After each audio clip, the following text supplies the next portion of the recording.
যে গাড়িটা চালাচ্ছি এই গাড়িটা হলো 2016 সালের গাড়ি। এখনো মানে টান দিলে অন্য কোনো গাড়ি খাওয়া না, এটা আপনাদেরকে আমি আগে বলছি। 4 নাম্বার লো গিয়ে লাগালে তো এগুলো খাওয়াই নাই। এখন তাও 1 নাম্বার হাই শ্বাস করি, কারণ 4 নাম্বার লোয়ে চালালে এদের মানে মাঠে অবস্থা থাকবে না। এই জন্য মানবতার কারণে মানে এখন ওদের কারণে আমি প্রায় 1 নাম্বার হাইয়ে চালাই, 4 নাম্বার লোয়ে লাগাই না। এখন অবস্থা দেখেন মানে এই যে মাহিন্দ্রা গাড়ি, তো এই গাড়িটা কি খারাপ? আরে ভাই, নিজের সরকারে যদি তেল না থাকে তাহলে সব গাড়ি খারাপ। কোন গাড়ি আছে ডিপ দেয় না, কোন গাড়ি আছে মাটি ওঠে না। সব গাড়ি মাটি ওঠে, সব গাড়ি ডিপ দেয়। শুধু কি হয়, একটু তেল খরচ করতে হয়, তাহলেই সব ঠিক হয়ে যায়।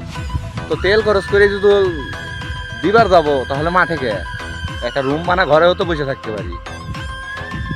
কথা হিসাব কিতাব করে কইও। ওই কেস গাড়ি ভালো, বাস ভালো কথা ভালো, আর গাড়ি সব খারাপ। তো সেইটা ওই পাবলিকের সামনে ধরে বলা কোনো প্রশ্নই নেই। মানে দরকার আছে, যার সাথে দরকার, যার সাথে হিংসা হিংসি, কমেন্ট বক্স আছে, কমেন্ট আছে, নাম্বার দাও, নিয়ে তার সাথে যোগাযোগ করো। কিন্তু এটা পাবলিকের মধ্যে ছড়াই দিও না। এই দেখছো হাজার হাজার বিঘে জমি, তো এইগুলো জমির মধ্যে কি তারা ভিডিও দেখে না? আমারে বলে না, আমরা শুনি না। তো ছাগলের 4 নাম্বার বাচ্চার মতো না ফাল ফাইরে একটু ভালো করে ভিডিও করো, এই উল্টা পাল্টা কোনো ভিডিও দিও না। আসলে কথাটা বুঝছো?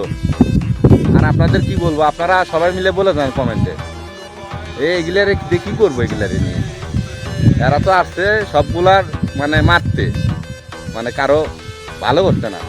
ও তো নিজেও ব্যবসা করবো না, আরো 10 জনকে করবার দিব না, ওর হিসাবে এটা।